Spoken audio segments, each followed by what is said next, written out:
Now we can go back to our correspondent Rian Maelzer. He's joining us live from Kuala Lumpur. So first I want to talk a little bit about the relatives. The first batch have arrived there in KL. Do we know anything more about them? I know they're not being allowed to talk to the media, but just walk us through what they've been going through now. This is day 4, it's 75 hours plus, and we're still pretty much stuck at square one. Yes, well, we had heard yesterday that they were expecting some 60 plus family members of the passengers to arrive here in Kuala Lumpur this morning. That was the word that we had officially received. But this morning, just a few minutes ago, when I called Malaysia Airlines for confirmation, they said only 9 people were actually on that flight. There seems to have been some resistance from family members to come out here. Maybe they're worried about being far from home. What is the point of coming here when nobody knows where the plane is, and they might have to be flown on to a third country? They'll be away from loved ones back home and just coming to a new environment. So far only 9 people. They were met on the tarmac by vehicles, we're told, and then they were whisked out through a private exit. We don't even know which hotel they're going to at this stage. The Malaysian family members are all staying in a hotel in the administrative capital, Putrajaya, about 30 kilometers from here. They're receiving regular visits from, Malaysian officials, VIPs, and senior government ministers who are briefing them and keeping them informed. So maybe that's where they're headed. But at this stage, we don't have much more on that.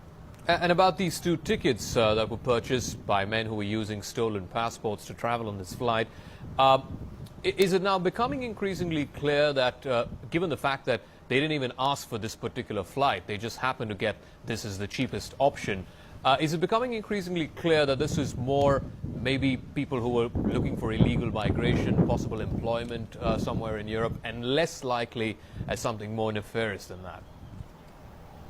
Yes, my big concern was initially hearing that these people with stolen passports were on a flight to Beijing, because it seemed like a very unusual destination for people who use the services of these syndicates that operate in this region and that sell forged travel documents and get people onto flights and get people into Western countries, primarily Australia being the #1 target and Europe maybe being one of the top ones as well. But once it became clear that they were flying onto Europe, my personal feeling was that this was a shift, and that this made it much less likely that they were somehow responsible for the plane being lost. And then now we hear that, in fact, that they didn't even plan to fly to Beijing. They had just asked for the cheapest possible flights to Europe.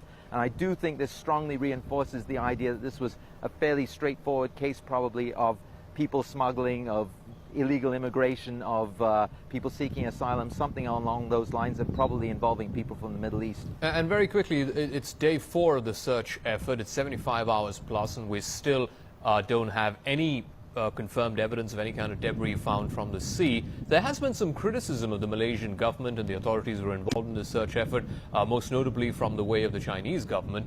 Just walk us through why is it taking so long, and what the response from the Malaysian authorities has been to this incredibly slow and harrowing process of the search that's going on. Well, apparently people that are aviation specialists and crash specialists tell me that it's not entirely unprecedented for people to have to search for this long to be able to find even any traces of wreckage. Now, of course, it's not the middle of the Atlantic Ocean, but at this stage, they are searching 2 sides of the Malaysian peninsula at the same time. They're searching where they lost contact with the plane, which was off the northeast coast between Malaysia and Vietnam. They're also searching the other side of the peninsula in case the plane actually had done a U-turn.